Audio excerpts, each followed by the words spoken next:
Well, coming up this Saturday and Sunday, TV3 News will have live coverage of the powerboat races down on the Tennessee River. And right now, Jim Thrasher is taking a close look at a boat similar to those which will be roaring down the river. Jim? Fred, this is about as close as I want to get with the motor off on one of these. We thought you and everyone else would like to have a look at the exact example of the boats that are going to be down at the Riverbend Festival for the Goodies Grand Prix Formula One powerboat race. This is a tunnel boat, 140 miles an hour in the straightaways, over 100 miles an hour in the turn. Now, this will be Saturday and Sunday. TV3, of course, will be down there live. You'll find a 20-lap event that will be coming up at 4 o'clock on Saturday, and then on Sunday, another 20-lap event that will begin at 1 o'clock. And on Sunday, of course, the race for the Riverbend Cup itself, which will be at 3 o'clock.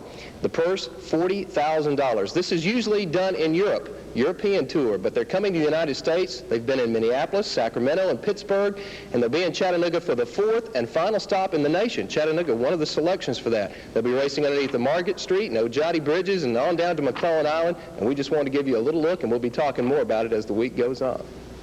We've already talked about the Riverbend Festival some. You're going to talk some more about it. A lot of plans on the way for a big, big weekend. That was a big boat we had here at 6, wasn't it? Fast boat, too.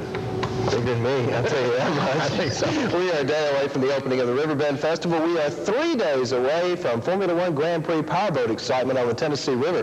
Time trials for the Goodies Grand Prix will begin at noon on Saturday. There'll be 2 20-mile events, 20-lap events, and then the Riverbend Cup 50-mile race on Saturday at 3 o'clock. With speeds up to 140 miles per hour, you have to think about safety, and that's exactly what was going on at Ross's Landing this morning. Kenny Stevenson is from Cleveland, Ohio, and we talked a little bit about Goodies, but they're not the only people responsible for getting us here. No, that's right. We have NEIU, which is National Accident Insurance Underwriters, and they're a fantastic sponsor for us this year. They've really added a lot to the sport with their enthusiasm, and they're really great people to work with.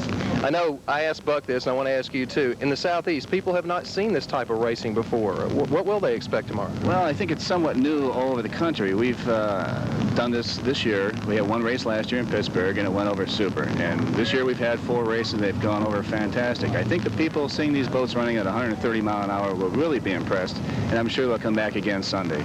Usually you all are running against European drivers. They are not in this race. This is all American. Is that going to change the racing? Do they race differently? Well, they race hard, and they do race good. There's no doubt about it. They've had a lot more time in these boats than we've had. Therefore, they do run somewhat better than we do. I think the competition you'll see here tomorrow is going to be very, very exciting to watch. There'll be 4 or 5 of us, I hope, that are really going to be competitive. We'll be here watching you. Thank you. Kenny Stevenson, boat 74 tomorrow, and remember, it gets underway at time trials at 12 o'clock, and then we'll have live coverage of the 20-lap heat coming up at 4:05. I want to show you some tape right now. Jimbo McConnell was driving the press boat around, the Spirit of Sacramento driver, and we're going to show you what it looks like from the inside of the boat.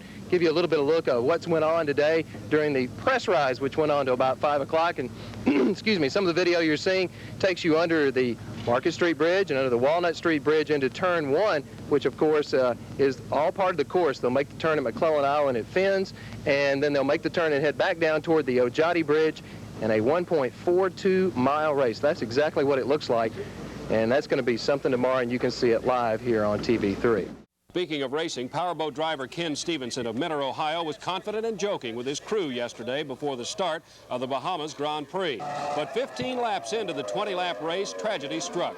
The 36-year-old Stevenson was in the lead when his boat became airborne and flipped. Stevenson was thrown into the water. He died instantly of a broken neck. Stevenson was recognized as one of the best in his sport and was a national champion.